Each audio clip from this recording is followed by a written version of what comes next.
அனைவருக்கும் வணக்கம்.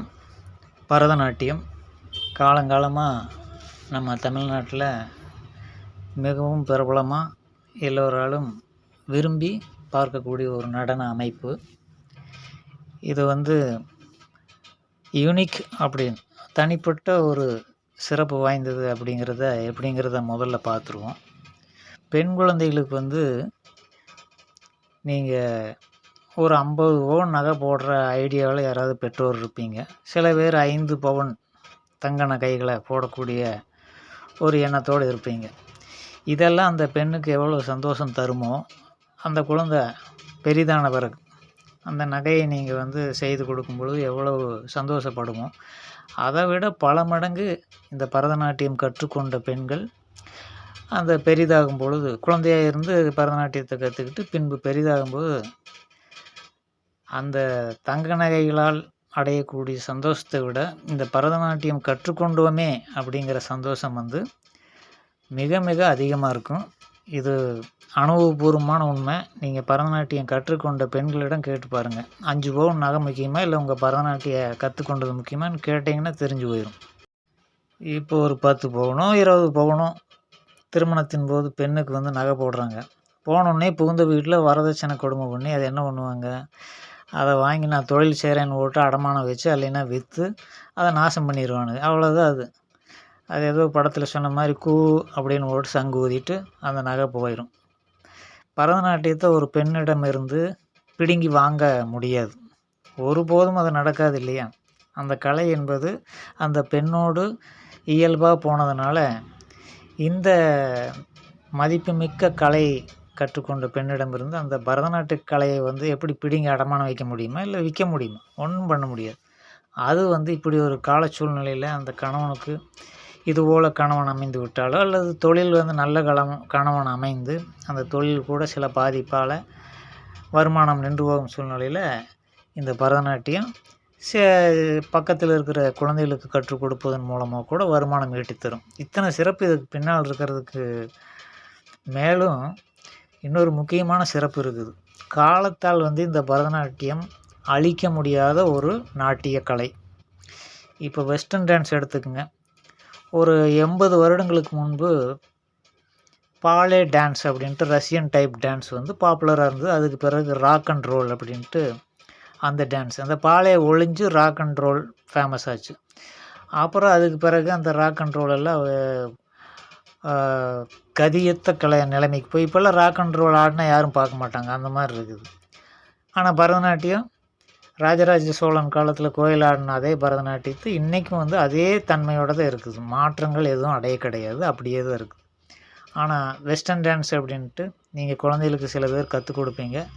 அது என்னென்னா காலாவதியாகக்கூடிய ஒரு முறை. இப்போ பாலே டான்ஸுக்கு பிறகு டிஸ்கோ டான்ஸ்னு வந்தது, அப்புறம் பிரேக் டான்ஸ்னு வந்தது. இப்போ பேரே இல்லாமல் என்னத்தையோ ஆடிட்டுருக்குறாங்க. இப்படி காலத்தால் அழியக்கூடிய நடன அமைப்புகள் தான் மற்ற அமைப்புகள், பரதநாட்டியத்தை தவிர. இந்த கதகளியும் கூட அவ்வளோ தமிழ்நாட்டில் நமக்கு பாப்புலர் கிடையாது.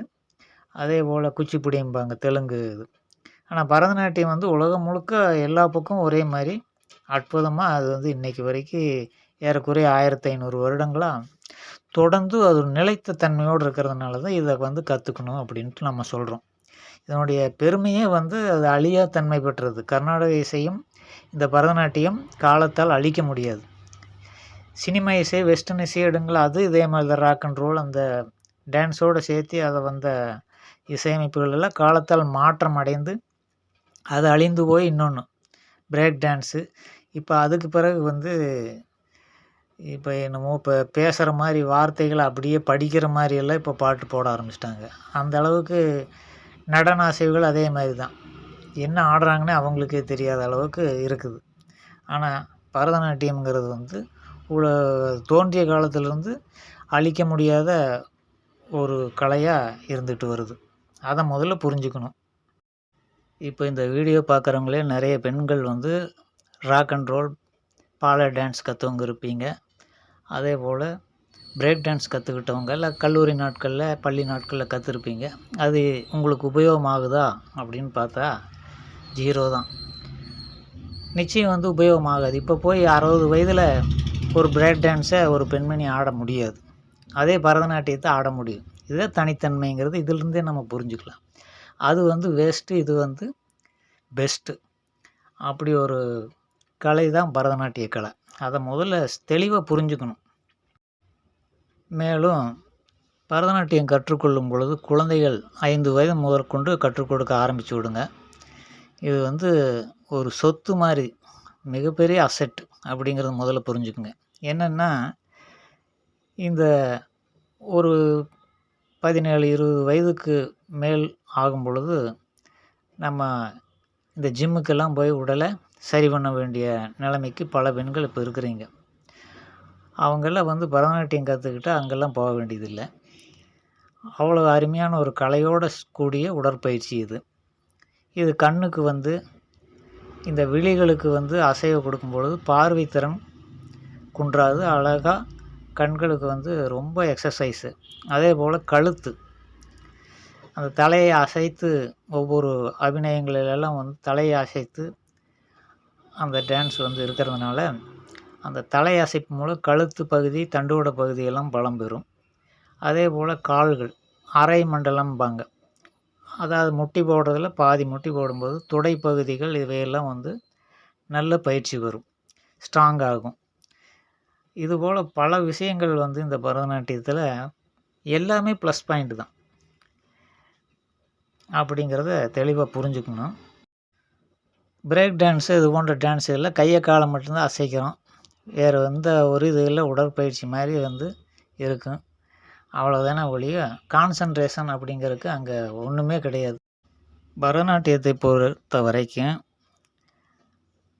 அனைத்து விஷயங்களும் வந்து உடம்பில் பலவித தலை அசைத்தல், ஒரே சமயத்தில் கண்களை அசைத்தல், கை கால்களை வந்து சரியாக அசைத்தல், இதுபோல் மூளையிலேருந்து கட்டளைகள் வந்து ஒரே சமயத்தில் பலவித தசாவதானின்னு சொல்லுவாங்க. அந்த மாதிரி வந்து 5 புலன்களில் எல்லா புலன்களையும் வந்து ஒரே சமயத்தில் இயக்கக்கூடிய ஒரு கலை அமைப்பாக இது இருக்கிறதுனால என்ன ஆகுன்னா, மெமரி வந்து குழந்தைக்கு வந்து மெமரி திறன் வந்து அதிகரிக்கும். அதை முதல்ல சரியாக புரிஞ்சுக்கணும்.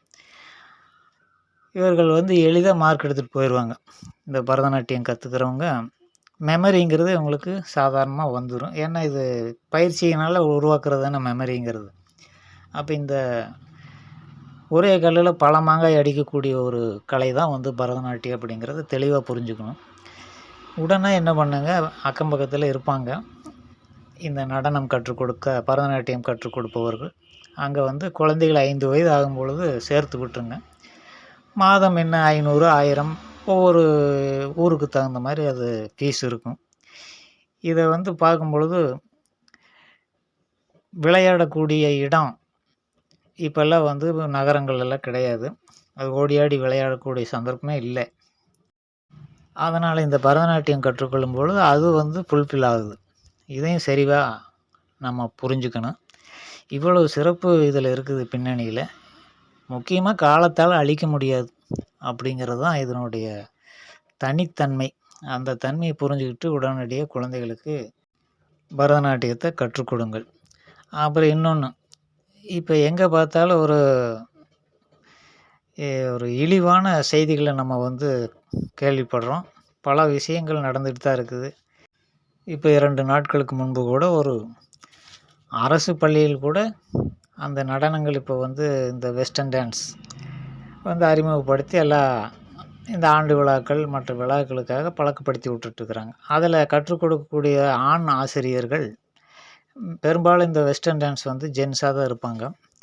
அவங்க பெண் குழந்தைகிட்ட எப்படி நடந்துக்கிறாங்க அப்படிங்கிறது பல செய்திகள் நம்ம வருது. பரதநாட்டியத்தை பொறுத்த வரைக்கும் அந்த ஒரு பயமே நமக்கு தேவையில்லை. கற்றுக் கொடுக்கும்போது ஏற்படக்கூடிய இது போன்ற பாலியல் தொந்தரவுகள் வந்து இதில் அறவே கிடையாது. பெண்கள் தான் பெரும்பாலும் வந்து இந்த பரதநாட்டிய நடன ஆசிரியர்களாக இருக்கிறதுனால அதை வந்து கவலைப்படவே வேண்டியதில்லை. இப்படி எல்லாமே ப்ளஸ் பாயிண்ட்டாக இருக்கும்போது நம்ம ஏன் அதை மிஸ் பண்ணுறோம் அப்படின்னா, நமக்கு அறிவு இல்லை, அவ்வளோதான், வேறு என்ன. எல்லோரும் கும்பலாக போகிறாங்க அப்படின்ட்டு அந்த வெஸ்டர்ன் டான்ஸில் கொண்டு போய் சேர்த்து விட்டு அந்த டப்பாங்குத்து ஆட்டங்களை தான் அவங்க கற்றுக் கொடுப்பாங்க. இங்கே இருக்கிற வெஸ்டர்ன் டான்ஸ் ஆசிரியர்கள் யாருன்னு பார்த்தா அடிப்படையில் அப்படி ஒன்றும் சிறப்பு மிக்கவர்களாக இருக்கவே முடியாது. எல்லா சினிமா குத்தாட்டங்களை பார்த்து அதைத்தான் வெஸ்டர்ன் டான்ஸ்னு போட்டு இப்போ பள்ளிகளிலும் கல்லூரிகளிலும் பொதுவாக வந்து அதை நடன பள்ளிகளிலும் அதை வந்து சொல்லி கொடுத்துட்ருக்குறாங்க. இது தகுதியற்ற ஒரு நடன முறை தான் அப்படிங்கிறத நம்ம தெளிவாக புரிஞ்சுக்கணும். பரதநாட்டியம் அப்படி கிடையாது. இது தெய்வீக கலைங்கிறது உண்மையிலுமே தெய்வீக கலை தான். இப்போ குழந்தைகளுக்கு வெஸ்டர்ன் டான்ஸ் கற்றுக் கொடுத்துட்ருப்பீங்க. பேரண்ட்ஸில் இந்த பெண்மணிகள் வந்து அந்த காலத்தில் பிரேக் டான்ஸில் கற்றுருப்பீங்க. அது ஏதாவது உங்கள் குழந்தைகளுக்கு சொல்லிக் கொடுக்க முடியுமா அப்படின்னா, நீங்கள் ஆடினாலே யாரும் பார்க்க மாட்டாங்க. அந்த மாதிரி வந்து கால மாற்றங்கள் வந்து நிகழ்ந்துட்டுருக்கிறதுனால பரதநாட்டியம் அப்படி இல்லை, 60 வயது பெண்மணிகள் கூட ஆடினா அந்த குழந்தைகள் பார்த்து கற்றுக் கொடுக்க முடியும். அதை விரும்பி பார்ப்பாங்க, ஆட முடியும். முதல்ல 60 வயது பெண்மணிகள் கூட பரதநாட்டியத்தை ஆட முடியும். அதை பார்க்கறக்கு பல இடங்களில் வந்து அது விரும்பி பார்க்கப்படுகிறது அப்படிங்கிறத புரிஞ்சுக்கணும். அதில் எந்த ஒரு இடர்பாடும் கிடையாது பரதநாட்டியத்தை பொறுத்த வரைக்கும். அதனால் தெளிவாக நம்ம விளக்கமாக சொல்லிட்டோம். உடனடியாக பக்கத்தில் இருக்கிற ஒரு பரதநாட்டிய நடன பள்ளியில் உங்கள் குழந்தைகளை உடனடியாக சேர்த்து கற்றுக் கொடுங்க. நீங்கள் 1000 சொத்து வாங்கி வச்சுருந்தாலும் அது உபயோகப்படாது. இது வந்து அருமையான சொத்துங்கிறத வருங்காலத்தில் அந்த குழந்தைகள் பெரிதாகும் பொழுது உணர்ந்துக்குவாங்க, சந்தோஷப்படுவாங்க. மிகப்பெரிய சந்தோஷத்தை கொடுக்கக்கூடியது. மற்ற கலைகளைப் போல் அல்ல இது. இதை கற்றுக்கிட்டவங்கக்கிட்ட நீங்கள் கேட்டு பாருங்கள். 50 வயசில் இருப்பாங்க, 60 வயசு, ஏன் 80 வயசுலேயும் கூட பரதநாட்டியம் கற்றுக்கிட்டவங்க இருப்பாங்க. அது வந்து ஒரு புண்ணியம்னு தான் நினைப்பாங்க அவங்க. இப்போ இருக்கிற அந்த வயது முதிர்ந்தவர்கள்கிட்ட கேட்டுக்கிட்டு அதுக்கு பிறகு கூட குழந்தைகளை சேர்த்துக்கலாம். ஒன்றும் தவறு கிடையாது. அவங்கக்கிட்ட கன்சல்ட் பண்ணுங்கள், இதனுடைய கலையினுடைய அருமை என்னன்ட்டு. அவங்க சொல்லுவாங்கள்ல, நான் சொல்கிறத விட ஒரு ஆண் நான். இதே பெண்களிடம், அதை கற்றுக்கொண்ட பெண்களிடம் கேட்டு பாருங்கள், தெளிவாக உங்களுக்கு விளக்கம் கிடைக்கும். அவ்வளோ அற்புதமான கலையை உடனடியாக குழந்தைகளுக்கு கற்றுக் கொடுக்க ஏற்பாடு செய்யுங்க. இது ஒரு சிறந்த நடனம், காலத்தால் அழிக்க முடியாதுங்கிறத புரிஞ்சுக்கிட்டு உடனடியாக கற்றுக் கொடுங்கன்னு சொல்லி கேட்டுக்கிறேன். நன்றி. இது போன்ற ஒரு நல்ல விஷயத்தோடு மறுபடியும் உங்களை சந்திக்கிறேன்.